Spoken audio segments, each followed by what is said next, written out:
So let's settle down a little bit so that we can start on time. This talk, we still have 2 minutes. We can take this 2 minutes. And I will use this 2 minutes to introduce Dr. Martha Havenith. 2 years ago at Insight 2021, I was in the audience listening to her talk. And what really struck out, like breath work, she mentioned influences neural activity or brain activity. And then she mentioned a couple of points, how this is done. And I was like, okay, I want to know more. And then the insight ended. But this time, this insight, I guess she will show us some of, or explain a little bit more and show some new data on how breathwork actually influences our physiology and consciousness. Thanks, Martha.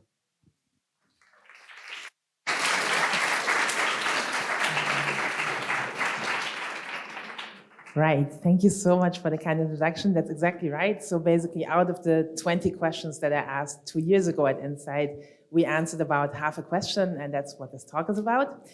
I think I'm going to start it from a slightly maybe unusual angle. So who here in the room is either old or nostalgic enough to know American Gladiators? Oh, there you go. There we go. Okay, so for those of you who don't know, American Gladiators was a hit TV show in the 80s where normal people could compete with extremely fit, extremely muscly gladiators for a prize. And one of the big stars was Nitro, Danny Lee Clark. And as you can see, he was very, very fit.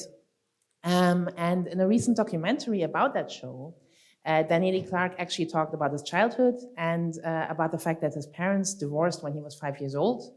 And his father took him along to California. That meant that he couldn't see his mother very much anymore. And I tried to transcribe this as faithfully as possible, but what he tells is the following. I was just crying uncontrollably because you're taking me from my mom. And there was a guy behind me who said, hey, look, let me see your muscle. And I took up my little arm and up popped this little muscle. And the guy said, look, you got a muscle. You're a big boy and big boys don't cry. And I remembered that. And even much later, I wouldn't allow myself to cry. I felt that as long as I had that muscle, I was gonna be okay. Even now, I can still hear that voice from that guy on the plane. But only now, as an older man, I know that big boys don't cry, but men do. So first of all, I just wanted to share that because I think it's a really courageous, vulnerable sharing from someone about their specific human experience. But also as a researcher, when I heard that, I thought, oh, that sounds very much to me, not obviously knowing him personally, it sounds very much like a spontaneous pivotal mental state. So what are pivotal mental states? They are my personal favorite framework for how to understand many altered states of consciousness. And the way this goes is basically the following. You meet an overwhelming challenge, right? So in this case, for example, the separation from a parent. But it doesn't have to be negative. It just needs to be so big that fight or flight doesn't work and that your brain can't really compute it. It could, for example, be the birth of your child, right? It's just a really, really overwhelming thing. And when that happens, your brain tends to upregulate serotonin in a massive way, right? So not kind of normal levels, but really, really massively. The 2A receptor seems to be quite important in this, but it's not just the 2A receptors, it's also all the other ones. And what this really does is that it kind of blows your mind, right? So your mind becomes very, very open. You filter your sensory input less, you take in a lot of information, and that information also gets learned much more directly, much more deeply, kind of as if it was burned into your brain. So you saw that in Danny Lee Clark's story where he says, I can still hear that guy, right? So the information really gets burned into your brain. Now, the interesting thing about this is that what you learn in that moment is not up to the pivotal mental state. It's down to what state you are in at the moment, sort of what environment you're in, both internally and externally. So in Danny Clark's example, what came in, what so happened to come in, was the, probably well-meant, probably not very thought-through advice from a stranger saying muscle equals emotional strength, and tears equal emotional weakness, right? And we can at least speculate that maybe just the sentence coming in at this moment might have shaped quite a bit of his career path that he took later. So the really interesting question here is, this is a spontaneously occurring thing, but can we harness the power of this mechanism to consciously go into those states where our mind opens up and actually help ourselves to learn something potentially more helpful? And I guess you can already see how psychedelics fit into this, but in the coming 21 minutes, let's say, I'm also going to argue that breathwork might be one of those doors, one of many doors to opening these types of pivotal mental states. So before we go further into this, let's just first define breathwork, because breathwork is actually a very, very diverse field with lots of different schools and traditions. And the reason I came up with a random new name is to kind of have an umbrella term, right? So what I mean by circular breathwork is just any breathing tradition where you do deep breathing without real pauses, so that's why it's called circular, and where you breathe a bit faster than usual normally. So that kind of sounds like this. You know, anything along those kinds of lines. Typically you do that lying down, very often in a supportive social context, so either with a facilitator and or with a sitter and or in a community, and it should be kind of long lasting, so maybe more than 15 minutes, right?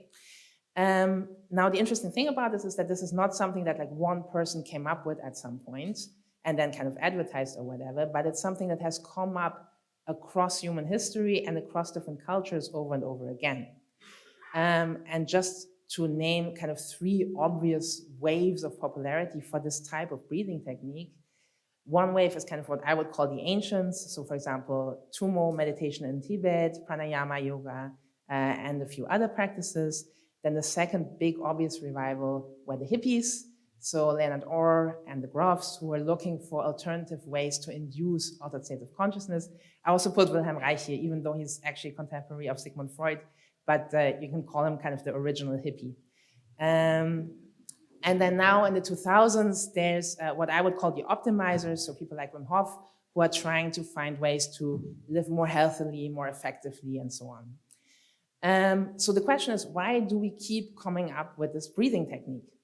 And one of the answers is that at least based on the still too small, still too few studies that we have, this type of breathing seems to do a lot of good things long term, right? So it seems to lower inflammation, improve your immune system, improve your heart rate variability, which is sort of a general marker of both fitness and low stress levels.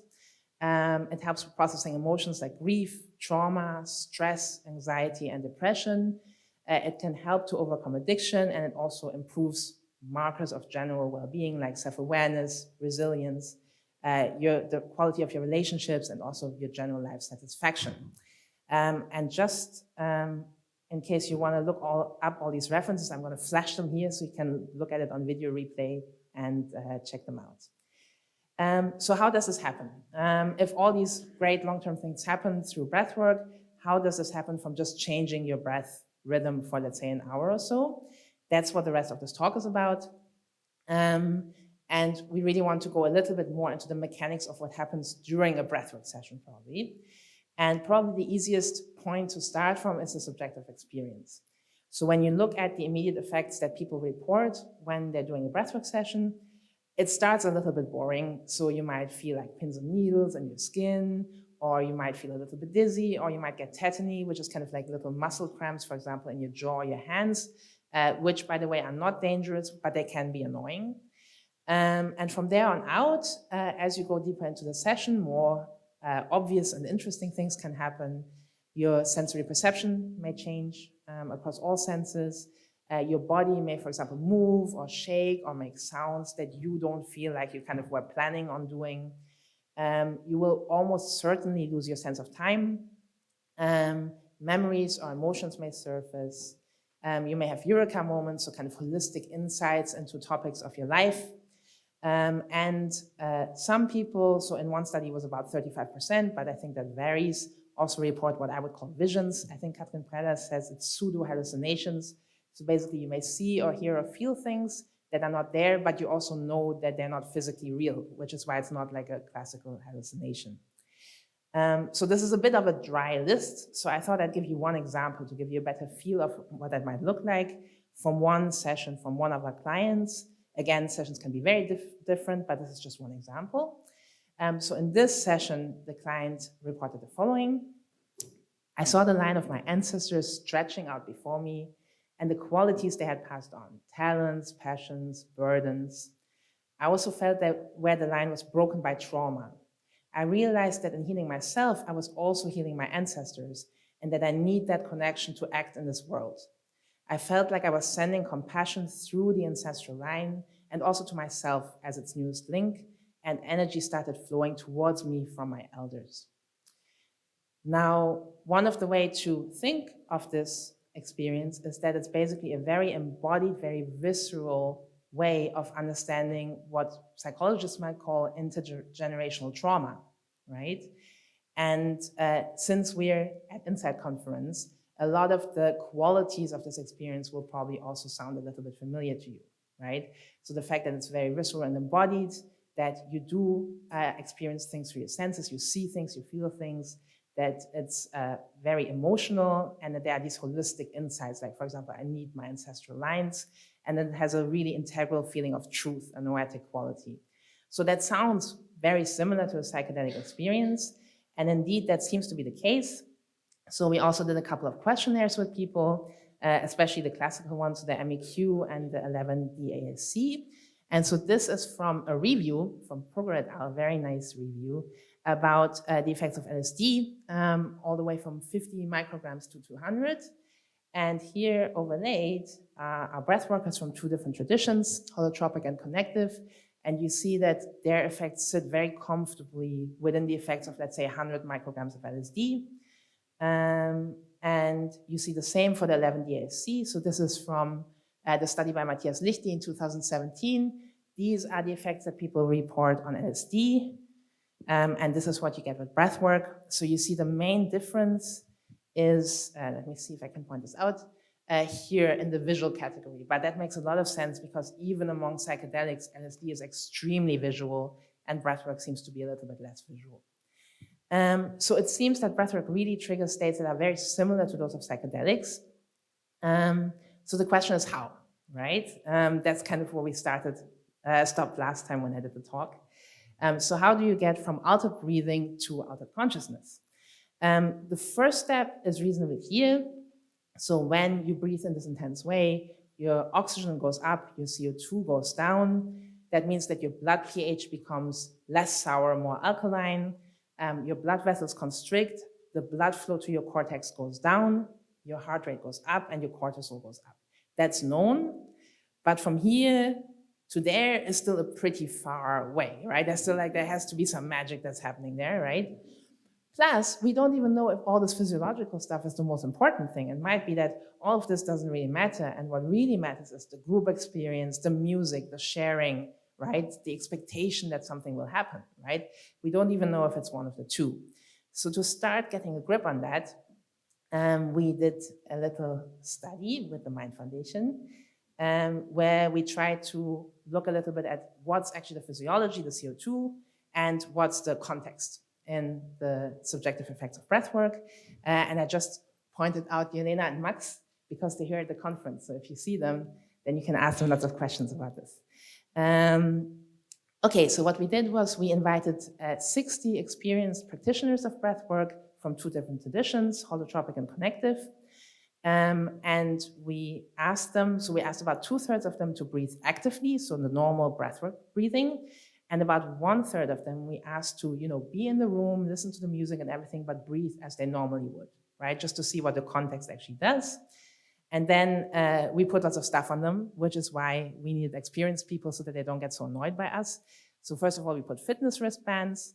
Second of all, 6 times during the session, we asked them to breathe into this little tube to measure their CO2. And at the same time, we also asked them to give a rating of how deep their experience is at that moment. So 1 would be completely normal consciousness, and 5 would be like a very strongly altered state of consciousness, or if they couldn't respond, that also counted as a 5. And apart from that, we looked at some other stuff also, at some physiological measures and some long-term measures, which I'm not gonna go into so much right now. Wait a second.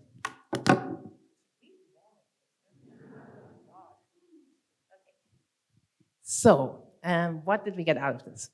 Well, first of all, basic results really look the way we want to. So people actually did what we asked them to do. That was very nice of them. So people who did the passive breathing basically had a normal CO2 saturation of about 35 mmHg. And the people who were asked to breathe actively had a much lower CO2 saturation of about 20. So that's really great. They did what they were asked to do. And corresponding with this, the depth of the experience also went up in the active breath group. So they were around a 3.5, let's say, out of 5. That's reasonably altered. You will notice that there's one funny baseline group. And you're very welcome to ask me about that in the questions. It's quite interesting. So we have the effects that we would generally expect, but do they actually have to do with each other? Yes, they do. So this is the average per person for the 3 most active time points in the session. And what you see here is that the lower the CO2 saturation, so the more actively you've been breathing, the deeper the experience tends to be. So that's really nice. There seems to be a direct effect of the physiology. We also looked at how the raw data actually looks. So if you per person take all 6 time points across the session, and that looks a little bit more ugly at first, which maybe is to be expected because you're not averaging anything. But actually, there's some really interesting features to this. So first of all, even though it is a bit more ugly, you have these 2 triangles that are essentially pretty much free of data points, except for this one person who was extremely susceptible to deep experiences. So the 2 data points are from the same person. So what this really means is that if you're breathing completely normally, if your CO2 saturation is up here, it's extremely difficult to get a full altered state of consciousness. Whereas if you're breathing really intensely, if your saturation is below 20, it's extremely hard to stay in a completely normal consciousness, right?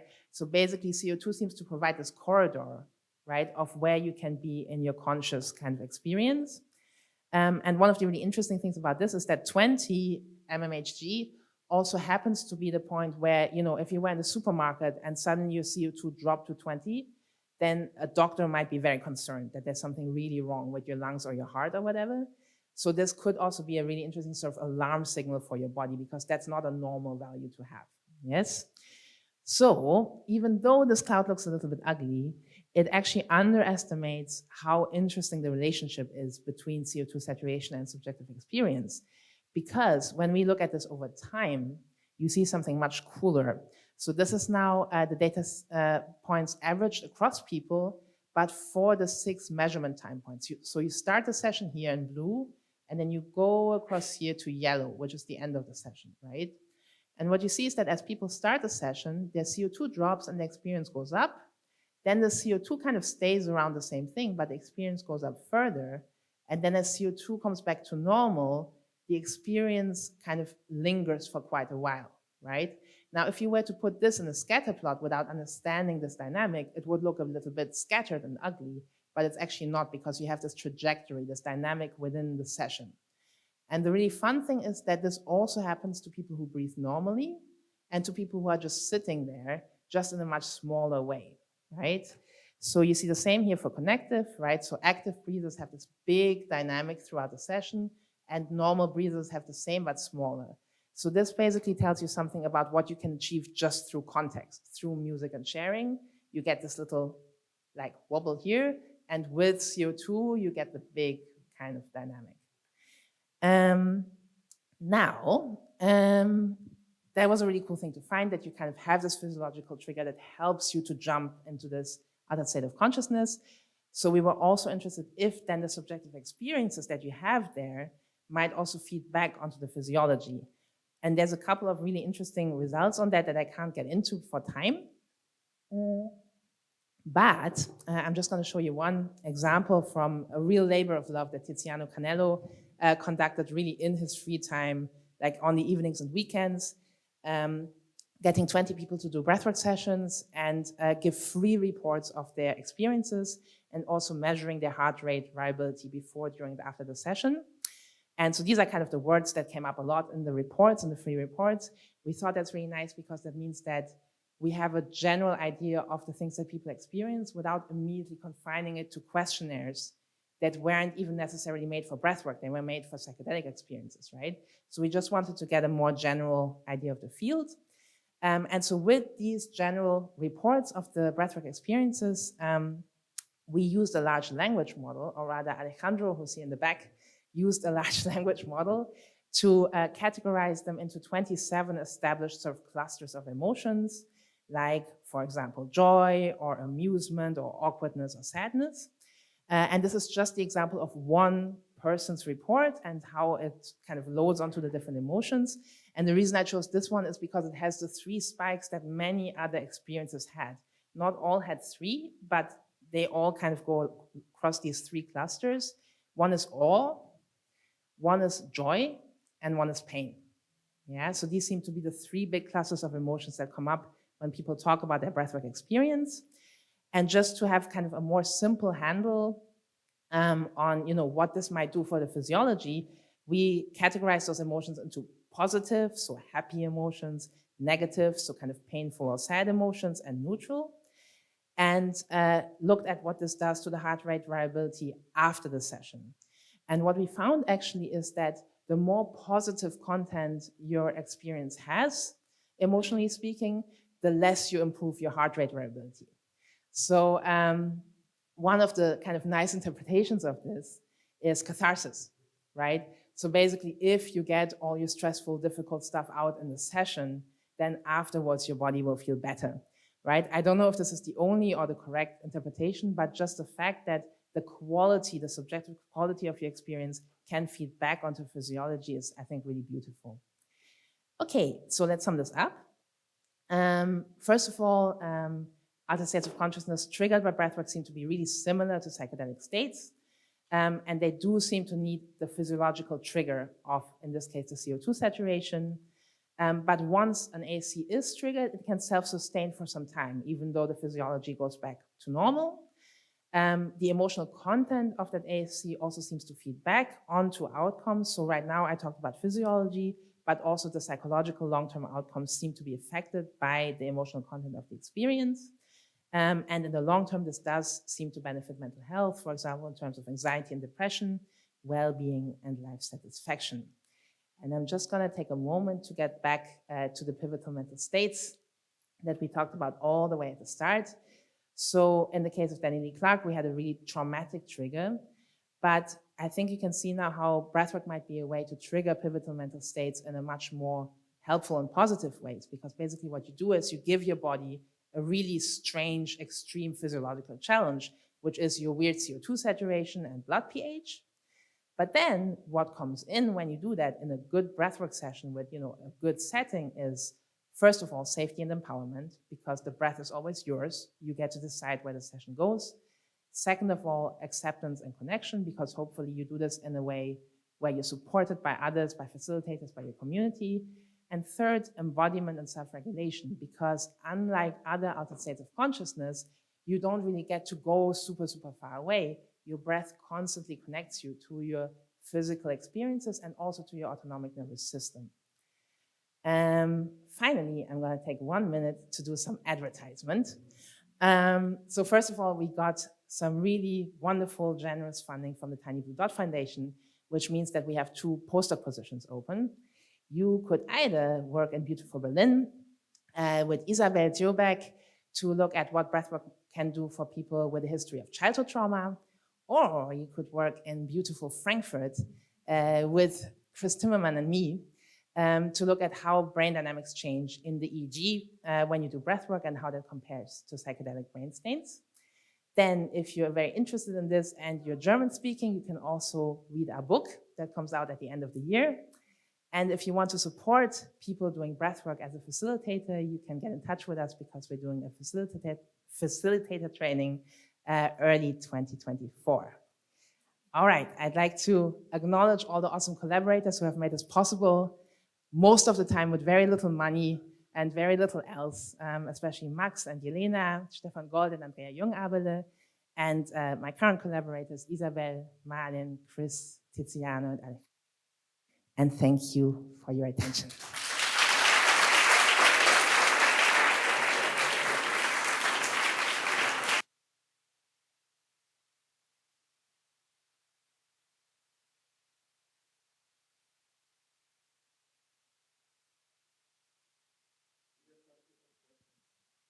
Hello, Marta. Thank you so much. Here. Thank you so much for the very interesting talk. As a breathwork facilitator, I get often asked, how do I breathe right?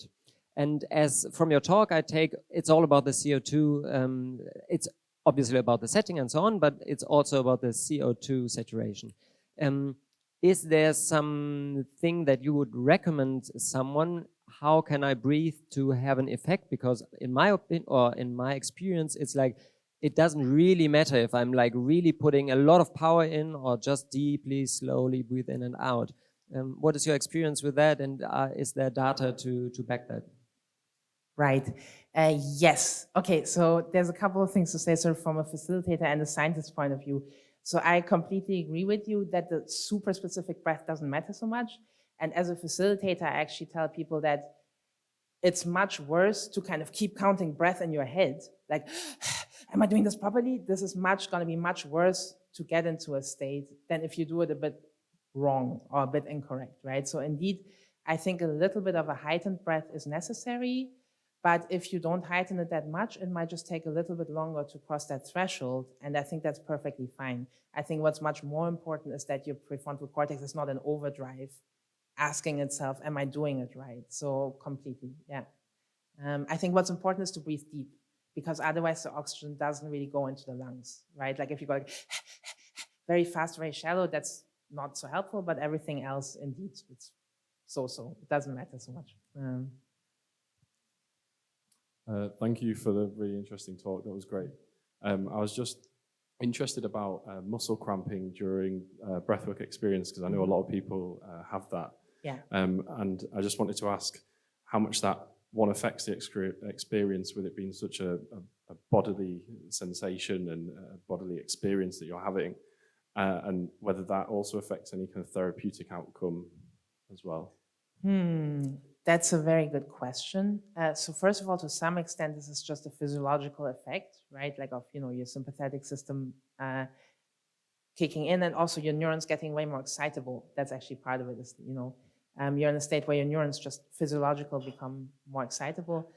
There's a couple of things. So one is sometimes it's just physiological in the sense that, for example, people who train a certain muscle group a lot, that muscle group is more likely to cramp.